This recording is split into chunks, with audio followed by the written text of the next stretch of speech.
काम हो रहा है बहुत ही तगड़ा काम हो रहा है। हम लोगों को इसी तरह से लगे रहने की जरूरत है। प्रेम के साथ लगे रहना है। जो किसी सेवा कोई कर सकता है, एक दूसरे का करना है, नहीं कर सकता है तो उसका अपोजिट में भी कोई बात नहीं उठा नहीं सकते। बहुत से हमारे भाई शिकायत करते हैं कि हमारी जो है पीठ पीछे जो है बुराई करते हैं लोग, तो ये काम जो है सुविधाओं का भी नहीं है और हम लोग को समझिए वो आवाज़ वो लाइट नहीं आ रही है ना क्या हमको नाम ना देगा अपने चरणों में रखकर हमारे ऊपर आशीर्वाद का हाथ पंखा बंद करके देखिए। शुद्धिकरण करिए। हम लोगों को अपने दरबार पे दिखाने की भावना की हम उनके प्रति नीचे से नहीं चल रहा कुछ, नीचे से कुछ नहीं चल रहा।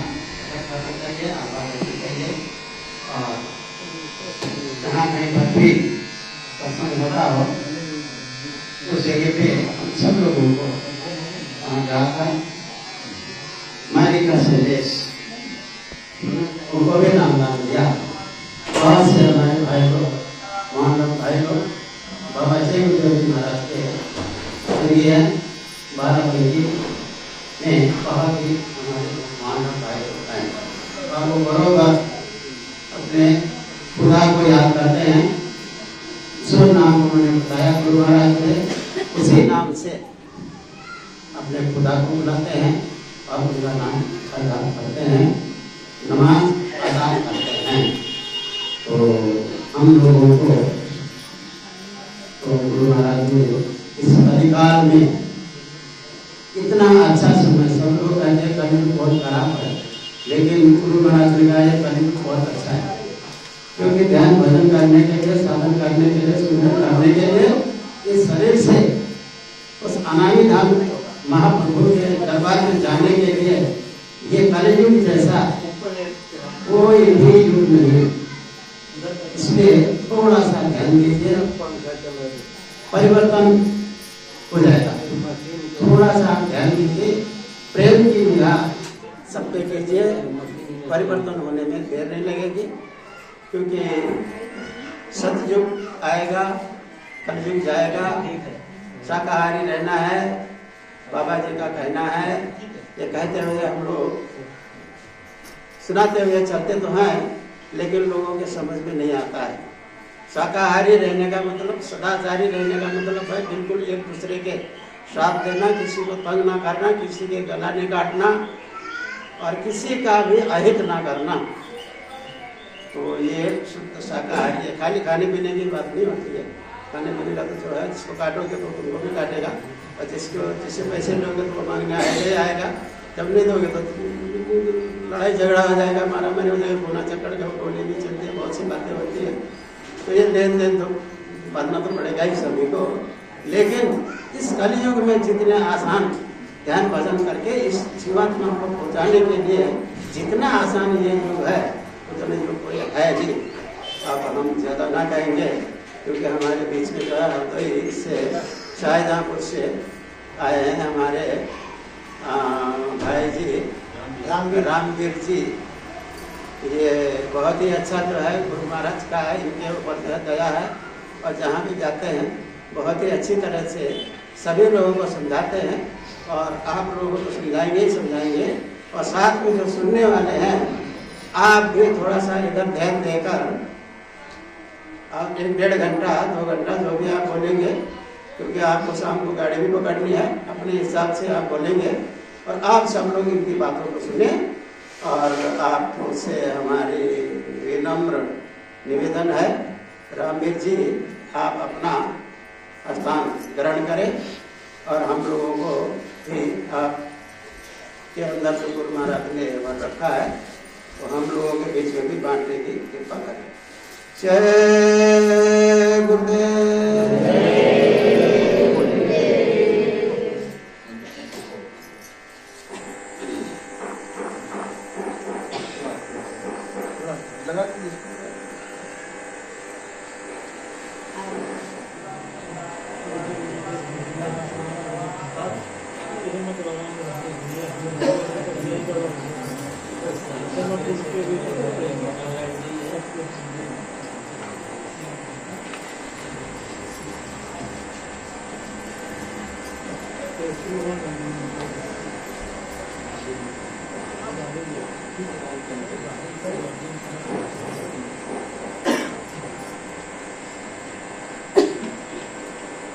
सभी लोग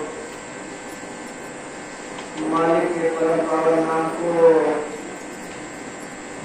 जो गुरु महाराज का चेहरा स्वरूप आप लोगों ने देखा है, उसे अंतःकरण में याद करते हुए आंखें बंद करके बड़े ही प्यार के साथ उस समय के जगाए और सिद्ध किए हुए नाम को बोलेंगे, जिससे प्रभु की दया कृपा हम सभी लोगों को मिल सके। तो पहले हम बोलेंगे, बाद में आप लोग बोल जाए।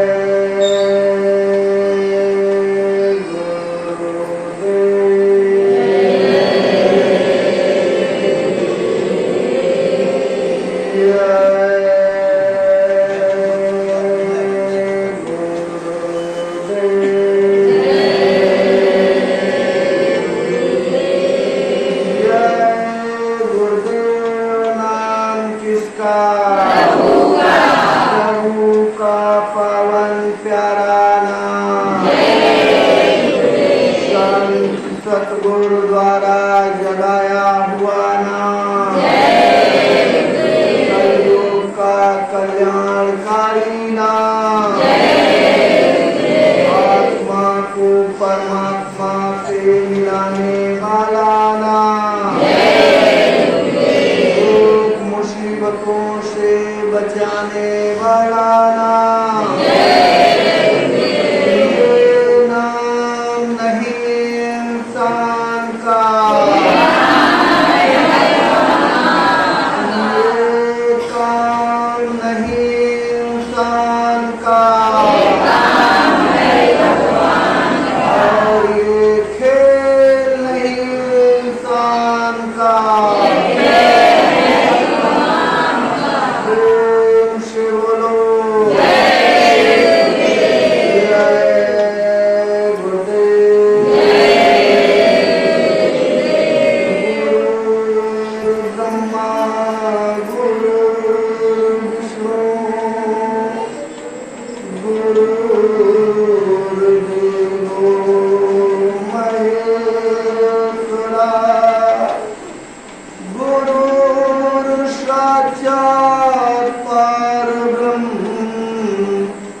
सर्वत्र स्मरणीय परम दाता दयाल करुणा के सागर अखिल मंडलों के नायक परम पूज्य स्वामी जी महाराज आज की प्रभु चर्चा में भाग ले रहे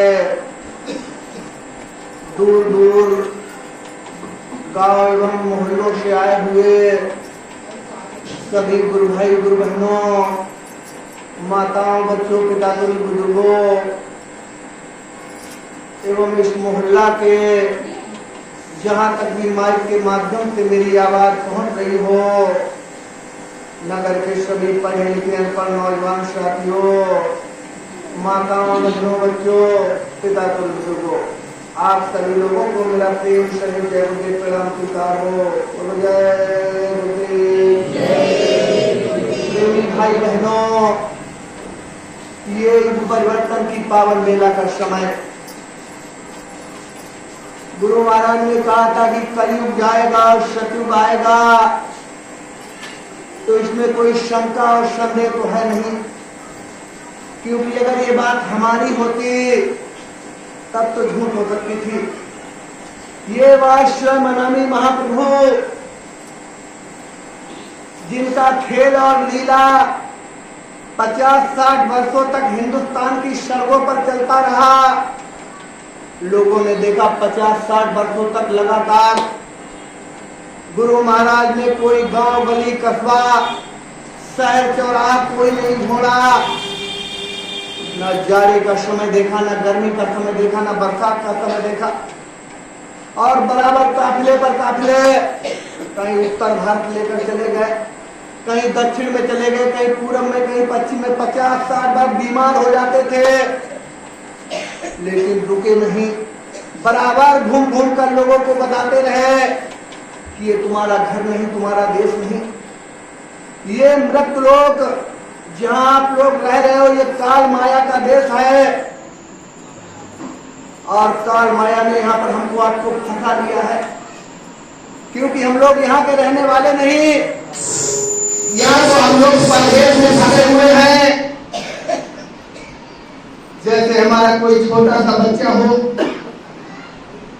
अनजान हो, अबोध हो, उसको कोई तीसरा आदमी पकड़ ले जाए और पकड़ ले जाकर कहीं दिल्ली या मुंबई में ले जाकर किसी सेठ के हाथ बेच दे, और वो सेठ जो है उस बच्चे को पाल ले, और पाल कर जब बड़ा हो जाए वो बच्चा, तो उस बच्चे को अपना गुलाम बना ले, खाने के नाम पर रूखा सूखा भोजन, पहनने के नाम पर फटा पुराना वस्त्र, और दिन रात अपनी मजदूरी यानी गुलामी करवाए। लेकिन जब माँ बाप को पता चलेगा कि हमारा जो छोटा सा बच्चा अबोध, जिसे कोई आदमी पकड़कर चुरा कर ले गया था और फला जगह शहर में किसी सेठ के हाथ बेच आया है, वो बच्चा हमारा उस सेठ ने गुलाम बना लिया, तो अपने उस बच्चे को वापस लाने के लिए कौन माँ बाप परदेश में जाकर ठोकरे नहीं खाएंगे। वही हुआ है हम लोगों के साथ। हम लोग अचल अनामी महादेश के रहने वाले, जहाँ न सुख है न दुख है, न रात है न दिन है, न जन्म है न मरण है। अब आप लोग विचार कीजिए वो कितना सुंदर देश, जहाँ आदि समस्या जन्म मरण है ही नहीं। यहाँ तो अभी हम लोग इस कोठी में बैठे हुए हैं, लेकिन सब जानते हैं कि एक दिन ये कोठी छोड़नी पड़ेगी। यहाँ तक कि ये शरीर जिससे हम लोग चलते फिरते, उठते बैठते, खाते पीते, दुनियादारी के काम करते, ये शरीर भी हमको आपको छोड़ दें, ये भी हमारे साथ नहीं देगा, ये भी एक दिन मुट्ठी भर राख मल गए और यही रह जाएगा।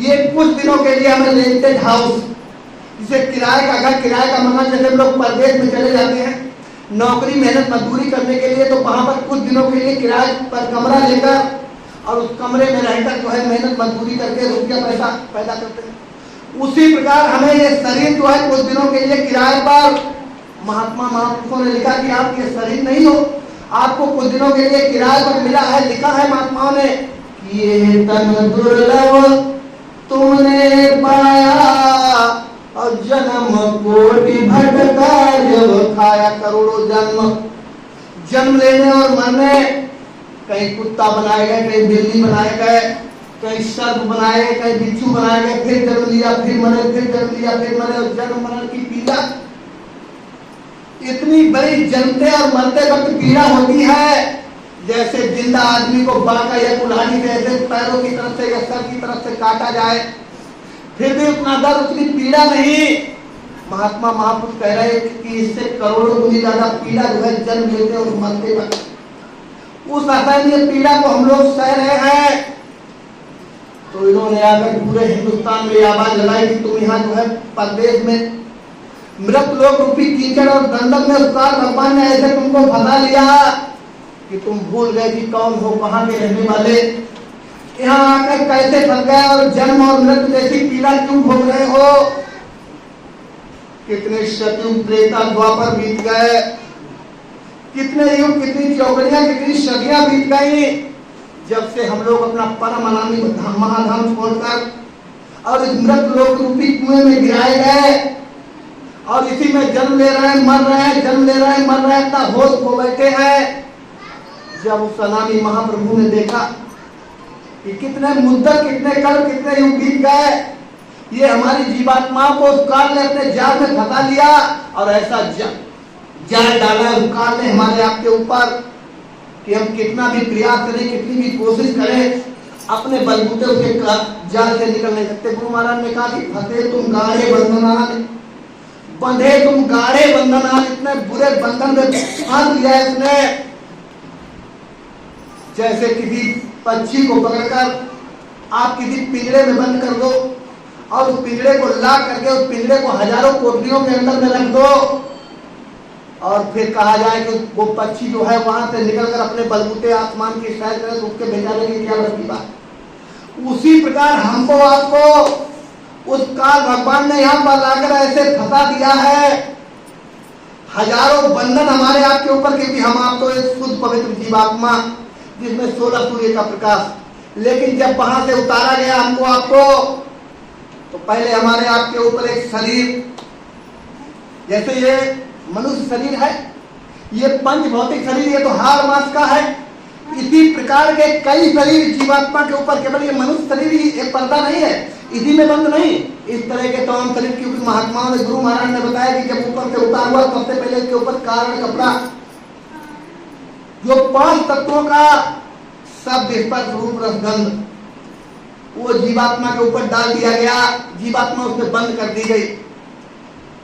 घबराहट तो हुई जीवात्मा को, जैसे हमको आपको कहीं कुएं में डाला जाए तो घबराहट तो होगी, लेकिन जब कुछ दिन उस कुएं के अंधेरे में रहेंगे और उसमें रहना सीख जाएंगे तो धीरे धीरे धीरे धीरे धीरे धीरे जो है उसी में रम जाएंगे। उसी प्रकार जब 5 तत्वों के कपड़े में धीरे धीरे फंस गए, रम गए, तो और नीचे उतारा गया 17 तत्वों, 9 तत्वों का कपड़ा, शब्द, स्पर्श, रूप, रस, गंध, मन, बुद्धि, चित्त, अहंकार, ये 9 तत्वों का कपड़ा इसके ऊपर डाला गया।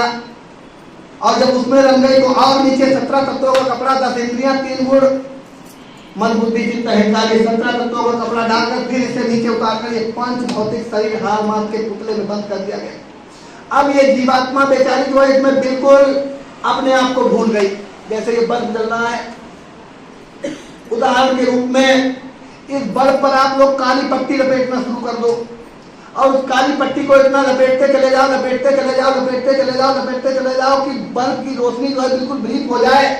अंदर बल्ब तो जल रहा है लेकिन काली पट्टी इतनी लपेट दो कि वो बल्ब दिखाई ना दे। उसी प्रकार जीवात्मा के अंदर प्रकाश तो है, जीवात्मा के अंदर वो प्रकाश ऊर्जा तो है, लेकिन उस जीवात्मा के ऊपर इतने कपड़े डाल दिए गए, ऐसे खोलों में बंद कर दिया गया कि वो बेचारी बेसुध और बेहोश, जैसे हम लोग कोमा में चले जाते हैं।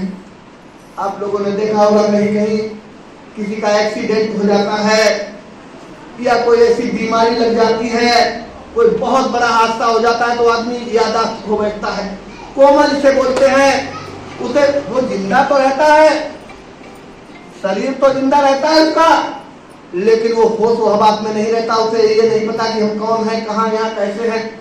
लेकिन धीरे धीरे धीरे धीरे जब डॉक्टरों द्वारा उसका इलाज किया जाता है और इलाज के माध्यम से जब उस मनुष्य को होश आता है और होश आने के बाद जब ये उसकी आंखें खुलती है तो देखता है कि अरे ये तो हमारा घर नहीं, हम तो हॉस्पिटल में पड़े हुए। उसी प्रकार हम आप इस मनुष्य रूपी मकान में फंसे पड़े हैं और इसमें हमारे आपके द्वारा किए हुए कर्मों का पर्दा जो हमारी जीवात्मा के ऊपर पड़ा हुआ है और काल भगवान ने हमको अपने बंधनों में फांस दिया है।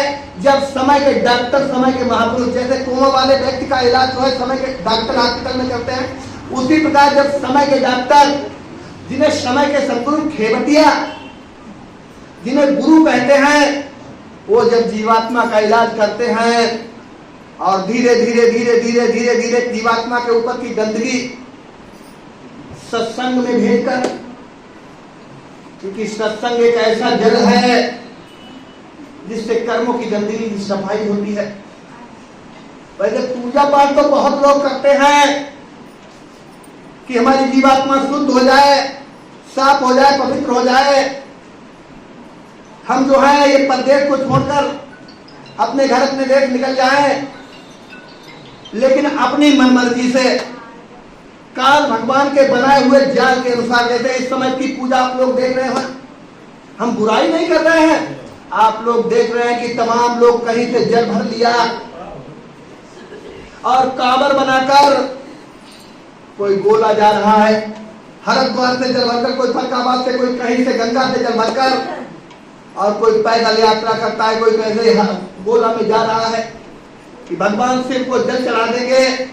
और उसके साथ साथ में देखो विडंबना, लोग गांजा भांग का नशा भी करते हैं और लोग ये कहते हैं कि ये तो शंकर जी की बूटी है।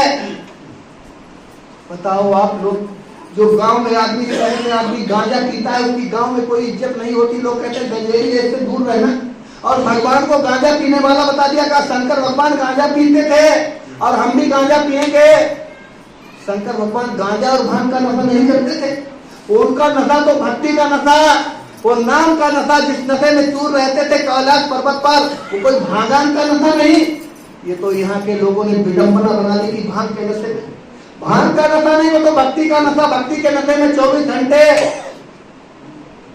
देखो लोग भगे चले जा रहे हैं कि गोला में शंकर जी के यहाँ, उनको जो है हम जल चढ़ा देंगे तो हमारे पाप धुल जाएंगे, हमारी पूजा सफल हो जाएगी, हमको भगवान मिल जाएगा। कुछ लोग फोटो खरीद लाते हैं वहीं से, शंकर जी के फोटो ले आए, गणेश जी के फोटो ले आए, विष्णु भगवान के, ब्रह्मा के फोटो ले आए और अपने घर दीवारों पे टांग लिए और उन पे धूप बत्ती लगाते हैं, अगरबत्ती लगाते हैं, पूजा पाठ करते हैं कि ये देवता है। मेरे प्यारे गुरु भाई गुरु बंधु, लोगों को ये विचार करना चाहिए कि देवी देवताओं को तो किसी ने देखा नहीं।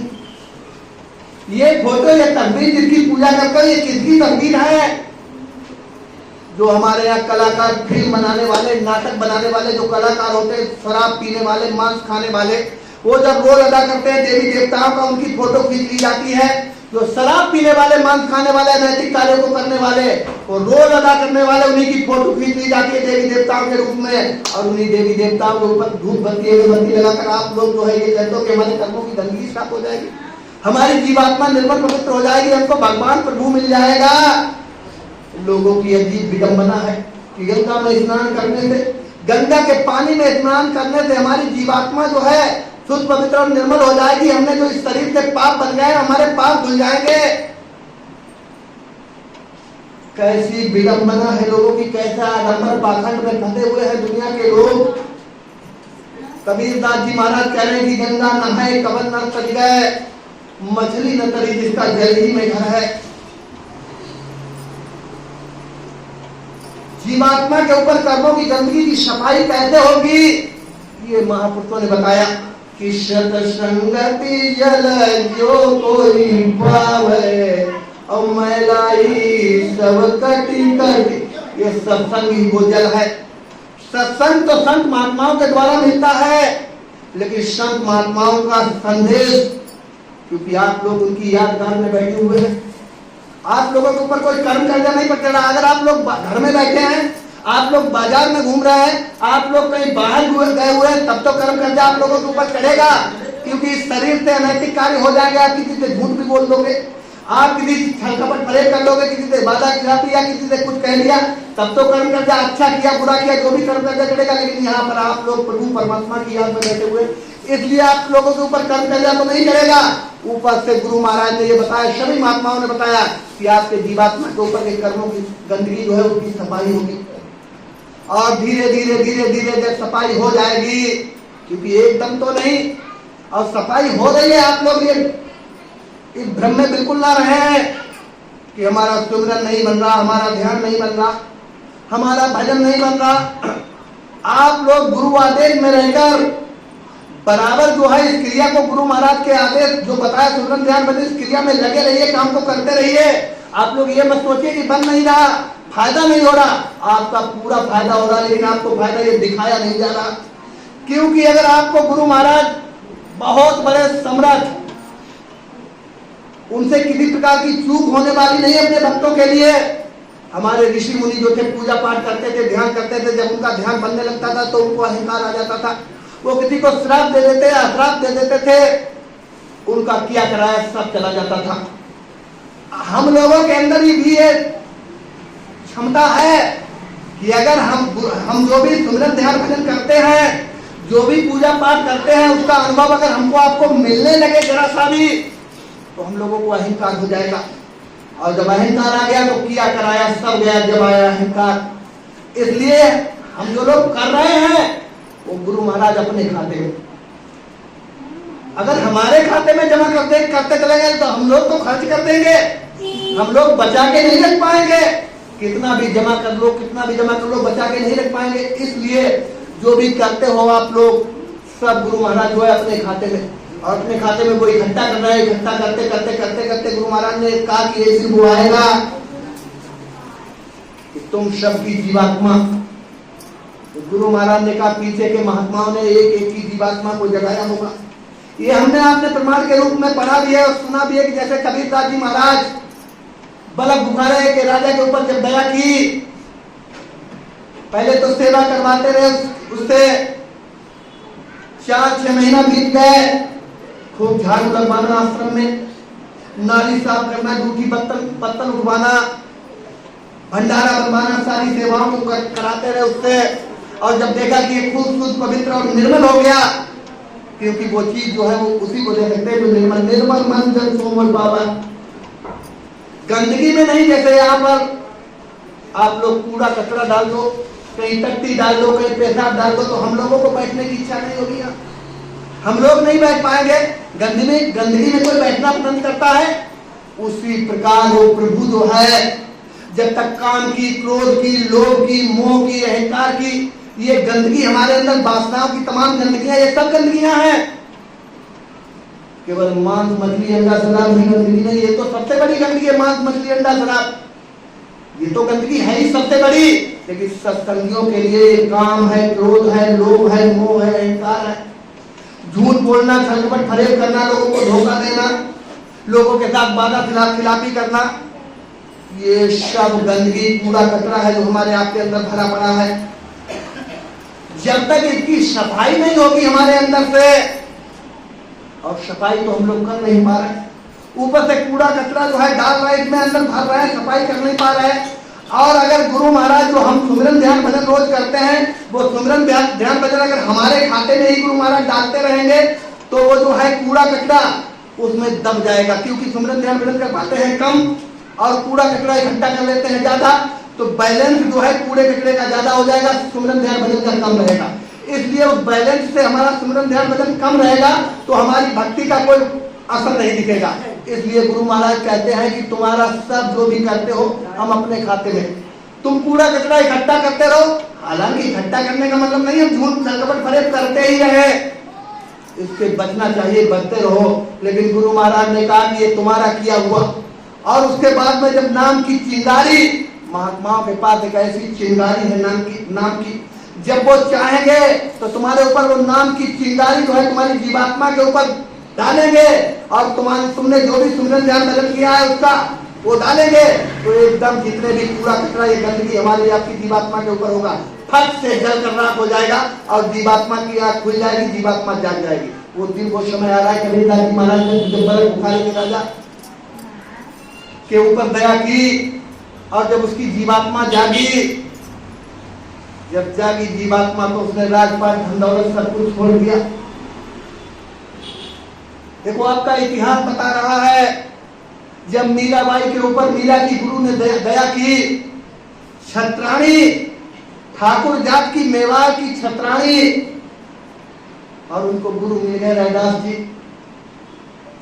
कितने जुल्म ढाए गए मीराबाई के ऊपर, उनके परिवार के लोगों ने कितने जुल्म ढाए। देखो उनके देवर राणा, जिन्होंने देखा कि हम क्षत्रिय हैं और हमारे घर की हमारी ये भाभी, क्योंकि मीरा के पति जो थे एक्सपायर हो चुके थे, विधवा हो गई थी मीरा, और विधवा होने के बाद जो है अपने गुरु रैदास की भक्ति में ली। राणा को ये मंजूर नहीं था कि एक चमार की भक्ति करती है, इसका गुरु चमार है, हम ठाकुर हैं, हम क्षत्रिय हैं, पहले तो बहुत समझाया मीरा को, जब नहीं मानी तो देखो मीरा को मारने के लिए सांपों का पिटारा भेजा गया। यहाँ तक कि आप सब लोग पढ़ते हो जहर का प्याला तक दिया गया मीरा को, लेकिन कुछ नहीं बिगाड़ सके मीरा का। उसी प्रकार गुरु भाई गुरु बहन जब मीरा को की जीवात्मा के ऊपर गुरु रैदास ने दया कृपा की, योग रूपी अग्नि से जब कूड़ा कचरा साफ किया और मीरा की जीवात्मा जगी, तो देखो ठोकर मार दी, घर परिवार राजपाट सबको ठोकर मार दी, निकल पड़ी, जोगन बन गई। उसी प्रकार हमारा आपका भी कुछ दिन और समय आ रहा है। गुरु भाई गुरु बहनों, धैर्य के बांध को टूटने मत देना, आस्था को खंडित मत होने देना। गुरु महाराज ने कहा मैं सत्संग सुनाऊंगा, क्योंकि अभी तक तो गुरु महाराज ने सत्संग सुनाया नहीं। कहा बच्चा अभी मैंने तुमको सत्संग नहीं सुनाया, और वास्तव में गुरु भाई गुरु बहनों अभी तक हमको आपको गुरु महाराज ने सत्संग नहीं सुनाया। अभी तक जो भी सुनाया उसे अनमोल वचन नहीं है, एक वचन का कोई मोल नहीं, कोई कीमत नहीं। सत्संग नहीं सुनाया, सत्संग तो कहा मैं सुनाऊंगा, और जब सत्संग सुनाऊंगा तो सत्संग सुनाते सुनाते सुनाते सुनाते ऐसे अमृत की बारिश होगी। पीछे के महात्माओं ने एक एक की जीवात्मा को जगाया होगा। 10 करोड़ की गुरु महाराज ने कहा तुम सब 10 करोड़ की जीवात्मा एकदम जागेगी, और उसी सत्संग में बैठे बैठे बैठे बैठे ऐसी अमृत की वर्षा होगी कि तुम्हारी सबकी जीवात्मा जाग जाएगी, और वहीं बैठे बैठे यहाँ से निकलकर स्वर्ग वैकुंठ जिन देवी देवताओं को तुम फोटो में देख रहे हो, फोटो में पूजा कर रहे हो, यहाँ से निकल कर जाओगे साक्षात जैसे हम आप लोग बैठे बातचीत कर रहे हैं, ऐसे ही स्वर्ग में जाकर देवी देवताओं का दर्शन, उनसे बातचीत करो। और आगे ब्रह्मा विष्णु शंकर माया का लोग, और आगे तमाम जो लोग गुरु महाराज ने बताए हैं, बड़े बड़े धनी बैठे हुए हैं, ईश्वर है, ब्रह्म है, पार ब्रह्म है, काल है, महाकाल है, इन सबका दर्शन करते हुए अपने घर अपने देश रोज जाओ रोज जाओ। वो दिन समय आ रहा है, वो दिन और समय तो आएगा गुरु भाई गुरु बहनों। उसके लिए गुरु महाराज ने हमको आपको एक आदेश दिया था कि देखो बच्चा तुम नियमानुसार सुमरन ध्यान भजन तो करते रहना, लेकिन कलयुग में तुम्हारे ऊपर इतने विकार चढ़े हैं कि तुम्हारा ध्यान भजन बनेगा नहीं। बनेगा नहीं इसका मतलब ये नहीं कि छोड़ देना है, करते तो रहना है, लेकिन उसी के साथ साथ गुरु महाराज ने कहा अगर तुमको अपनी भक्ति पूरी करनी है तो सुमरन ध्यान भजन तो तुम नहीं कर पाओगे, क्योंकि इस शरीर में वो ताकत शक्ति नहीं है। इस कलयुग का इतना जर्जर जीव हो गया है कि अपने बलबूते सुमरन ध्यान भजन करके जीवात्मा को जगाकर और परमात्मा से मिला दे, हमारे आपके बल की बात नहीं रही है। जब तक कोई सहारा देने वाला, खेवनहार खेवतिया, जब तक हमको कोई हाथ पकड़कर जो है और यहाँ पे खींचकर बहाना पहुंचाते हाथ पकड़कर, हमारे आपके अपने बलबूते की बात नहीं रही। तो गुरु महाराज ने कहा कि बच्चा सुमरन ध्यान भजन करके तुम लोगों में वो शक्ति नहीं रही कि अपनी जीवात्मा का उद्धार कल्याण करो, इसलिए तुम मेरे आदेशों का पालन करना। क्योंकि गुरु महाराज ने कहा आगे समय जो है बहुत बिगड़ाल आ रहा है, इतना बिगड़ाल समय आ रहा है। गुरु महाराज ने कहा मैं देख रहा हूं लोगों के आगे कर्म इतने खराब हो रहे हैं, खराब कर्मों के कारण इतना बड़ा तबाही का मंजर होगा कि 10 कोस तक चिराग दिखाई देंगे। ये बात मेरी नहीं, अगर बात मेरी होती तो झूठ हो जाती। ये बात स्वयं अनामी महाप्रभु की है, जो अपने धाम से उतरकर इस धराधाम पर आए हुए हैं, और भारत की पावन भूमि पर इस समय पर गुरु महाराज का खेल और लीला चल रही है। खेल नहीं इंसान का, ये जो इस समय पर खेल हो रहा है आदमी इंसान का नहीं, ये जो इस समय पर खेल हो रहा है ये सब कुछ गुरु महाराज ने पहले ही बता दिया था। कहा था बच्चा जब वो शत्रु नाम का पहाड़ उठाऊंगा मैं, उस समय पर मैं तुमको मिलूंगा नहीं। ये बातें बताने वाला, ये शब्द सुनाने वाला कोई तुमको मिलेगा नहीं, तुमको सत्संग और नामधान नहीं मिलेगा। उस समय पर मैं एक ऐसा गेर फंसा दूंगा जिसे निकालने वाला मिस्त्री जो है पूरे विश्व में नहीं मिलेगा। गेर भले ही टूट जाए, मिलेगा नहीं। उस समय पर बच्चा मैं तो तुमको मिलूंगा नहीं। उस समय पर मेरे नाम पर तमाम लोग दुकानें लगा लेंगे। गुरु भाई गुरु बहनों, ये मत समझना कि मैं किसी की निंदा बुराई करने लगा, क्योंकि गुरु के शब्द जो है कभी निंदा बुराई नहीं हो सकते। गुरु महाराज ने कहा मैं जो कहूंगा दोहराना पड़ेगा, झंडे के नीचे तुमको आना पड़ेगा। गुरु महाराज के शब्द, गुरु महाराज की वाणी सच्चाई। कहा था जय गुरुदेव नाम से कितने लोग दुकानें लगा देंगे। कहा मैं तो उस समय पर मिलूंगा नहीं, उस समय पर कितने जय गुरुदेव बाबा बनकर आएंगे तुम्हारे सामने। और देखो गुरु भाई गुरु बहनों, गुरु महाराज की एक एक बात का महंगाई बढ़ेगी, टैक्स बढ़ेगा, जनता जो है रोड पर आएगी। ये पुरानी किताबें, पुरानी पत्रिकाएं आप लोग पढ़ो।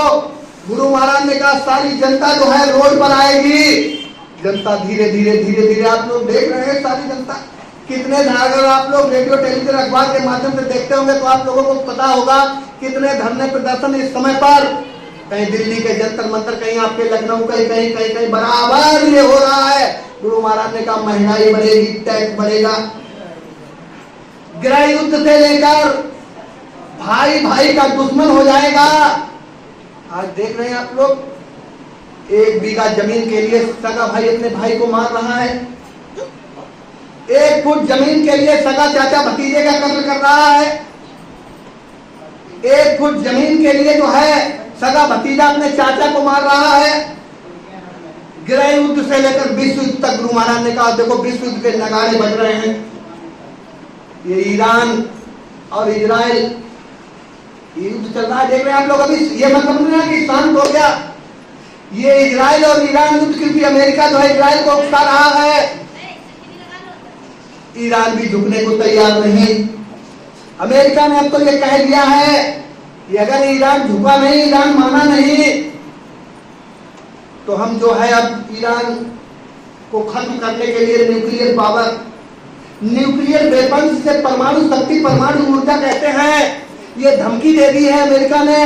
क्योंकि अमेरिका के पास बहुत बड़े बड़े परमाणु बम केवल बटन दबाने की देरी, और उस परमाणु बम का इतना बड़ा खतरा होगा, तो कैसा परमाणु बम, उसके कीटाणु के बारे में आप लोग जान नहीं पाते कितना खतरनाक होता है। तो कीटाणु बम, अगर अमेरिका ने इजराइल पर कीटाणु बम का प्रयोग किया तो इजराइल कोई भारत से बहुत दूर नहीं, दिल्ली से 2000 किलोमीटर की दूरी पर ईरान, वैसे तो ईरान जो है भारत का पड़ोसी मुल्क ही था, लेकिन 1947 में बंटवारे के बाद में बीच में पाकिस्तान रूपी टुकड़ा कट गया, इसलिए बीच में पाकिस्तान आ गया, अन्यथा तो पड़ोस नहीं है।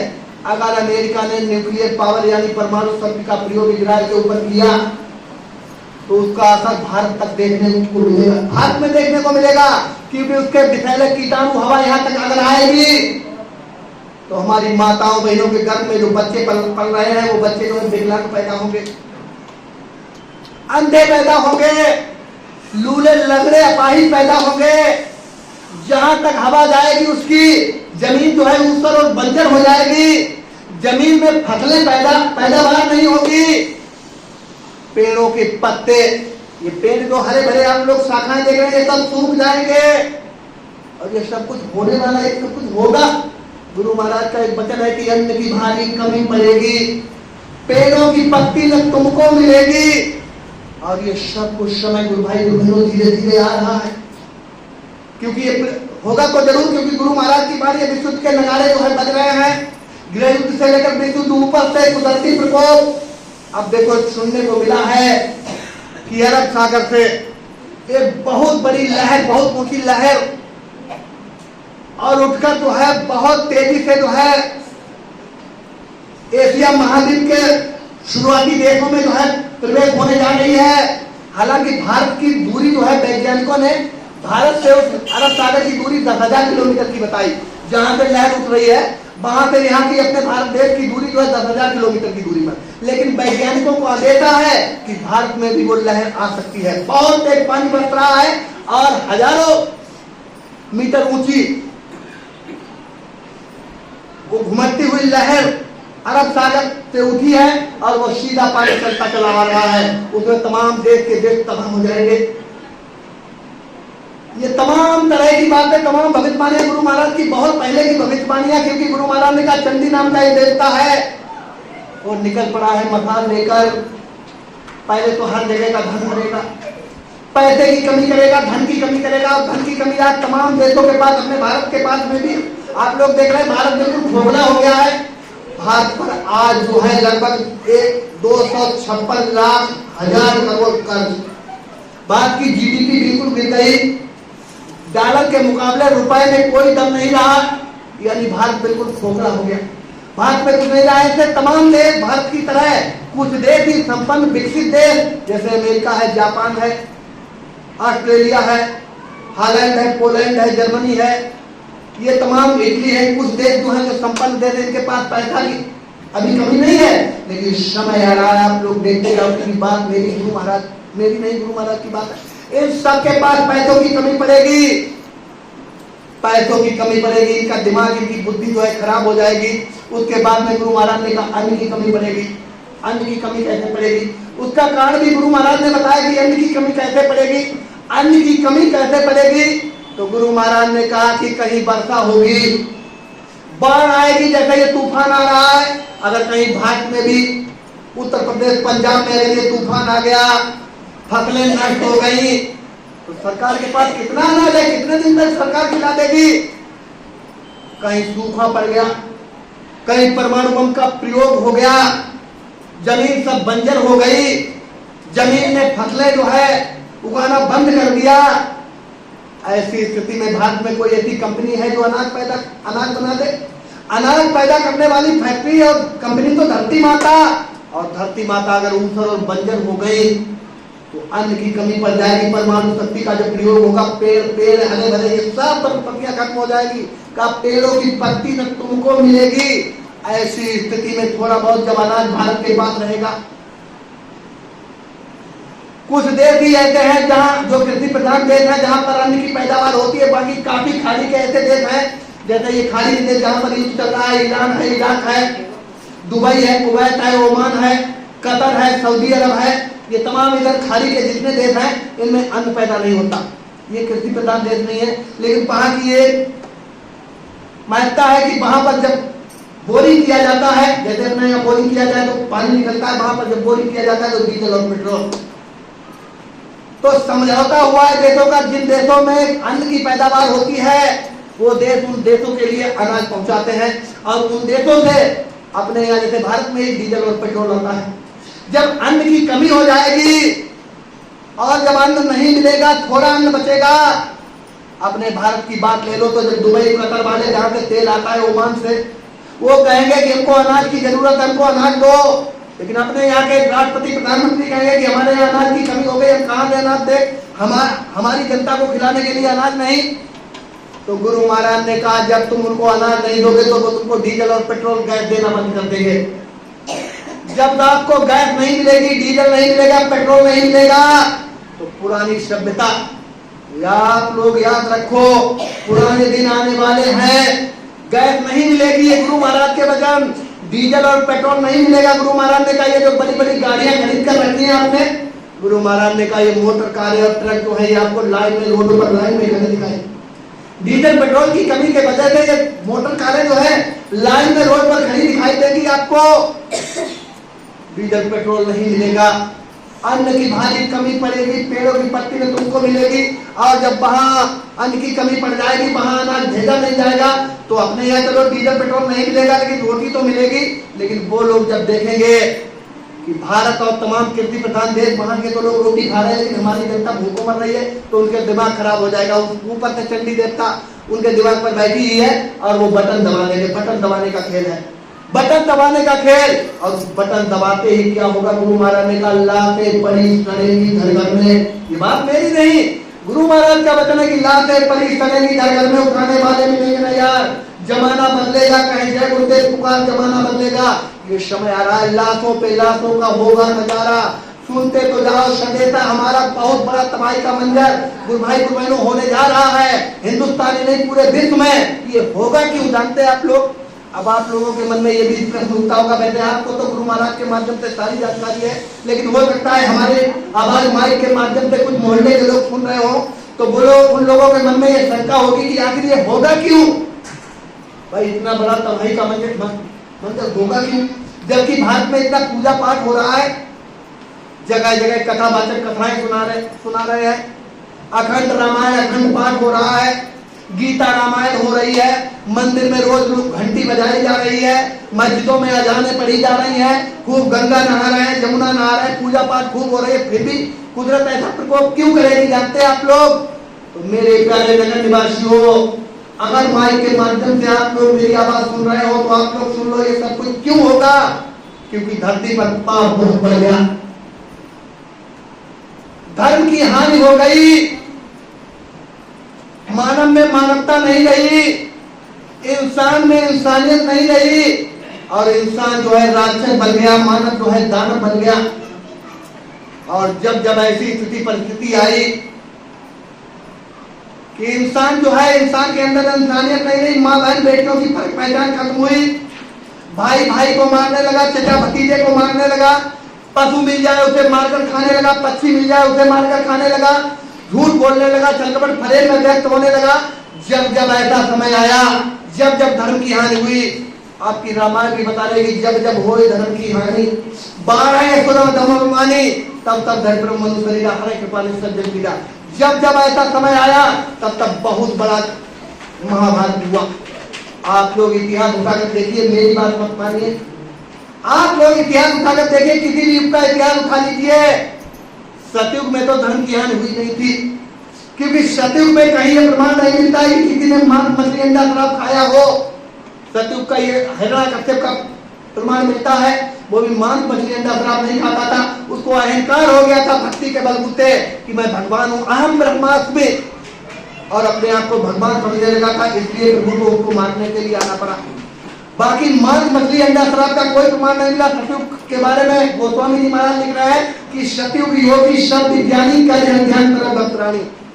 लेकिन जब सतयुग गया, त्रेता आया, तो त्रेता में धर्म की हानि हो गई, त्रेता में धर्म की हानि हो गई। और धर्म की हानि किसके माध्यम से हुई? जैसे आज धर्म की हानि हो रही है, आज भी धर्म को खतरा है, और इस बात को हमारे राजनेता भी मान रहे हैं। वो कह रहे हैं कि सनातन धर्म खतरे में है। आज हमारे राजनेता कह रहे हैं कि सनातन धर्म खतरे में है, लेकिन सनातन धर्म को खतरा आज जो है वो दूसरे धर्म संप्रदाय के लोगों से बता रहे हैं। वो सनातन धर्म को हिंदू धर्म समझते हैं कि हिंदू धर्म सनातन धर्म है, बाकी कोई सनातन धर्म नहीं। लेकिन सनातन धर्म का मतलब नहीं समझ पाए लोग। सनातन धर्म का मतलब हिंदू धर्म नहीं, सनातन धर्म का मतलब मानव धर्म। सब मानव एक सूत्र में बंध जाए। सनातन धर्म कोई हिंसा है, हत्या का आदेश नहीं देता। सनातन धर्म जो है कोई धर्म मजहब के नाम पर लड़ाई करने का आदेश नहीं देता। आप तो हिंदू और मुसलमान को लड़ाने का काम कर रहे हैं। आप कह रहे हैं कि सनातन धर्म को खतरा जो है मुसलमानों से है, लेकिन आज से लाखों वर्ष पीछे का इतिहास उठा लीजिए। सनातन धर्म त्रेता के समय में सनातन धर्म को खतरा सबसे पहले त्रेता के समय में आया था, और त्रेता के समय में सनातन धर्म को खतरा किससे हुआ था जानते हैं आप लोग? राजा रावण से। राजा रावण कोई मुसलमान थे? राजा रावण कोई ईसाई थे? राजा रावण के बारे में रामायण कह रही कि उत्तम कुल पुरस्कर नाती, शिव विरंज पूजय बहु भांति, वेद ज्ञान उत्तम कुल पाया, तापर रावण असुर कहाया। राजा रावण के बारे में कहते हैं कि 4 वेद 6 7 18 पुराणों के ज्ञाता, बहुत पढ़े लिखे विद्वान, और इतने बड़े पुजारी की इतनी बड़ी पूजा करने वाला आज तक कोई पैदा ही नहीं हुआ। आप लोग विचार करो कि हिंदू धर्म की सबसे सुपरकास्ट ब्राह्मण परिवार में पैदा हुए, पूजा भी कर रहे हैं, ज्ञानी भी है, विज्ञानी भी है, और उनके माध्यम से धर्म को खतरा हो रहा है। कैसे खतरा हो रहा? क्योंकि राजा रावण जो थे पूजा तो खूब करते थे, इतनी बड़ी पूजा करते थे भगवान शिव की कि शंकर जी के आगे अपना सर काट कर चढ़ा देते थे। रोज शंकर जी के आगे अपना सर काट कर चढ़ा देते थे। शंकर जी उनसे इतना प्रसन्न हो गए, कहने लगे राजा रावण मांग लो क्या चाहते हो। तो राजा रावण ने कहा प्रभु अगर आप मुझसे प्रसन्न नहीं हैं तो मुझे वरदान दीजिए कि मैं जब भी चाहूं यहाँ से सीधे स्वर्ग के लिए सीढ़ी बना लूं। क्योंकि राजा रावण की लंका में किसी चीज की कमी तो थी नहीं। जैसे आज हमारे देश में कितना डेवलप हो गया देख रहे हैं आप लोग। आज से 50 60 70 वर्ष पीछे का इतिहास उठाकर देखिए आप लोग। हमारे बड़े बुजुर्ग दिन भर फावड़ा चलाते थे, कुदाल चलाते थे, मेहनत मशक्कत करने के बाद शाम को मोटा ढोटा रूखा सूखा खाने को मिलता था। सब्जी मिल गई तो दाल नहीं, दाल मिल गई तो सब्जी नहीं। लेकिन आज इंसान काम के नाम पर कुछ नहीं करता, दिन भर टीवी देखता, मोबाइल देखता, शाम के को खाने के नाम पर खूब रसगुल्ला कचौड़ी पकौड़ी जो भी चाहता है खूब पेट भर के खाता है। उसी प्रकार लंका में बहुत बड़ा डेवलप था। लंका में सभी लोग पढ़े लिखे थे, सभी लोग पूजा करते थे, सभी लोग ज्ञानी और विज्ञानी थे। जैसे आज हिंदुस्तान में देख रहे हैं आप लोग, सब लोग पढ़े लिखे हो गए, कोई अनपढ़ नहीं रहा। पूजा भी खूब लोग कर रहे हैं, मंदिरों में पूजा कर रहे हैं, मस्जिदों में पूजा कर रहे हैं, गंगा स्नान कर रहे हैं। इस समय पर देखो गोकर्णनाथ जा रहे हैं, तमाम चारों धामों की यात्रा करने, पूजा पाठ में कोई कमी नहीं। ज्ञानी भी है, विज्ञानी भी है, पढ़े लिखे भी हैं, बड़ी बड़ी कोठियां बन गई, बड़े बड़े बिल्डिंगें बन गई, खाने के नाम पर अच्छा अच्छा खा रहे। उसी प्रकार लंका में भी देखो लोग कहते हैं सोने की लंका, सब लोग पढ़े लिखे विद्वान, कोई अनपढ़ नहीं, किसी चीज की कमी नहीं, सभी लोग सुखी और संपन्न। तो राजा रावण ने कहा देखो मेरे पास किसी चीज की कमी तो है नहीं, लेकिन राजा रावण ये जानता था कि एक दिन इस संसार को छोड़कर मुझे जाना है, क्योंकि मृतलोक मैनिक मार्टल, ये नहना नहीं देश बेगाना है, ये पराया देश परदेश को छोड़कर जाना है। तो राजा रावण ने शंकर जी से कहा कि मुझे पहला वरदान दीजिए कि मैं यहाँ से जब भी चाहूँ स्वर्ग के लिए सीढ़ी बना लूं, क्योंकि जब तक लंका में हूँ तब तक तो मैं राजा हूँ, और जब यहाँ से मरने की बारी आए तो यहाँ से सीधे चलकर स्वर्ग लोक में चला जाऊं। शंकर भगवान ने कहा एक बात तो, यानी राजा रावण ठीक है जब भी चाहे तो स्वर्ग के लिए सीढ़ी बना ले। अब राजा रावण ने सोचा मुझे वरदान मिल गया तो जब भी चाहूंगा सीढ़ी बना लूंगा। दूसरा वरदान मांगा कि हे प्रभु अगर वरदान नहीं देना चाहते तो मुझे वरदान दीजिए कि कुदरत यानी नेचर प्रकृति पर मेरा अधिकार हो जाए, मैं जब चाहूं तो सूर्य निकले, मैं जब चाहूं तो बारिश होने लगे, मैं अगर चाहूं तो हवा की गति रोक दूं, मैं अगर चाहूं तो सारे देवी देवताओं को यहाँ अपनी लंका में उड़ा दूं। शंकर भगवान ने बोले ना उसको वरदान दे दिया कि ठीक है रावण बस जब भी तू चाहेगा सूर्य, तू चाहेगा तो सूर्य नहीं निकलेगा, तू चाहेगा तो हवा चलेगी, तू चाहेगा तो पानी बरसेगा, तू जब भी चाहेगा तो देवी देवताओं को यहाँ बुला लेगा। जब ऐसा वरदान मिल गया तो राजा रावण को घमंड आ गया, कहते माया पाई थे मतनाही, जो वो बहुत बड़ा पुजारी, बहुत बड़ा ज्ञानी विज्ञानी, और उसे अहंकार आ गया। अहंकार के बाद जो है राजा रावण में एक बुराई आ गई, वो शराब पीने लगा। जब राजा रावण शराब पीने लगा, शराब पीने से लोग कहते हैं बुद्धि खराब हो जाती है, और बुद्धि उसकी इतनी खराब हो गई कि उसे अच्छाई बुराई का बोध नहीं रहा, और उसके दिमाग में ये आया कि बड़े बड़े राजा महाराजा शिकार खेलते थे, मांस खाते थे, तो राजा रावण मांस खाने लगा। देखो राजा रावण मांस खाने लगा, और जब राजा रावण मांस खाने लगा उसके भाई कुंभकर्ण ने देखा कि हमारे भैया राजा रावण इतने पढ़े लिखे, इतने विद्वान, इतने बड़े पुजारी होते हुए भी मांस खा रहे, शराब पी रहे, इसका मतलब मांस और शराब में कोई बुराई नहीं। अगर बुराई होती तो इतने बड़े ज्ञानी हमारे भैया राजा रावण मांस नहीं खाते। कुंभकर्ण भी मांस खाने लगा। रावण और कुंभकर्ण के राजकुमार जैसे मेघनाथ और तमाम राजकुमार सब मांस खाने लगे। राजा रावण की फौज, मिलिट्री, सेनापति, मंत्री सब मांस खाने लगे। जसो राजा तसो पंजाब, लंका की सारी प्रजा मांस खाने लगी। जैसे हमारा यहाँ हमारे देश अभी कलयुग का हाल देख लीजिए आप लोग। कलयुग में 1000 पीछे का इतिहास बताया जा रहा है कि अपना भारत देश आर्यवर्त, आर्यों का देश था, कोई मांस नहीं खाता था। लेकिन 700 वर्ष पहले जब मुसलमान आए, अफगान से, ईरान से, उधर पश्चिम से जब मुसलमान आए भारत में प्रवेश किए, तो वो मांस खाने लगे। मांस लेकर आए, वो बकरा मुर्गा नहीं, वो गाय का मांस खाते थे, वो भैंस का मांस खाते थे, सुअर नहीं खाते थे। लेकिन अंग्रेजों, मुसलमानों के जाने के बाद जब अंग्रेज आए तो वो गाय और सुअर दोनों को खाने लगे। उनको देखते देखते अपने भारत की जनता भी मांस मुर्गा खाने लगी। आपको जानकर ताज्जुब होगा कि अपने भारत देश की आबादी 1 अरब 30 करोड़। 2011 की जनगणना के मुताबिक 2021 में जनगणना होनी थी, लेकिन कोरोना के खातिर नहीं हो पाई। 2011 की जनगणना के मुताबिक अपने देश की जनसंख्या जो 1 अरब 30 करोड़, 1 अरब 30 करोड़ की जनसंख्या में 1 अरब 8 करोड़ हिंदू, 18 करोड़ मुसलमान, और 2-4 करोड़ में यहूदी है, पादरी है, ईसाई है। अब पूर्वी एक प्रदेश है, उसमें ईसाई रहते हैं, तमाम संप्रदाय के लोग। आप लोगों को जानकर ताज्जुब होगा कि 1 अरब 8 करोड़ की आबादी में 82 करोड़ हिंदू मांस खाते हैं। मैं नहीं कह रहा हूं, ये सरकार का बजट है कि 82 करोड़ हिंदू मांस खाते हैं। आप लोग विचार कीजिए, सनातन धर्म को खतरा किससे है? आज से 1000 वर्ष पहले लोग मांस नहीं खाते थे। उसी प्रकार लंका में पहले तो कोई मांस नहीं खाता था, जब राजा मांस खाने लगा, उसके मंत्री मांस खाने लगे, सब पूरी लंका के लोग मांस खाने लगे। देखो सभी लोग पढ़े लिखे हैं, विद्वान हैं। जैसे आज अपने भारत में सब लोग पढ़ लिख गए, बड़े बड़े विद्वान हो गए, बड़े बड़े बिल्डिंगें बन गई। लेकिन पढ़े लिखे विद्वान जो है मांसाहार का प्रचार कर रहे हैं। बड़े बड़े इंजीनियर, डॉक्टर कह रहे हैं मांस खाओ, उसमें विटामिन। पढ़े लिखे लोग साइंटिस्ट कह रहे हैं मछली खाओ, उसमें विटामिन। अंडे हो जाए, अंडे रोज खाओ, अंडे। अब भारत की जनता देख रही है कि जब हमारे इंजीनियर डॉक्टर कह रहे हैं कि मांस खाओ, अरे अगर शराब गलत चीज होती तो हमारे मंत्री जी नहीं पीते। अगर मंत्री जी शराब पी रहे हैं तो इसका मतलब शराब में कोई बुराई नहीं। अगर सांसद एमएलए शराब पी रहे हैं, इसका मतलब शराब में कोई बुराई नहीं। राजाओं को देखकर जनता भी मांस खाने लगी, शराब पीने लगी। उसी प्रकार लंका में भी जब राजा मांस खाने लगा, उसके परिवार के लोग मांस खाने लगे, सारी जनता मांस खाने लगी। जब देखा काल भगवान निरंजन भगवान ने कि धरती पर पहली बार, यानी सतयुग जाने के बाद त्रेता में पहली बार ऐसा हो रहा है कि धर्म की हानि, यानी पक्षियों को मारकर लोग खा रहे हैं।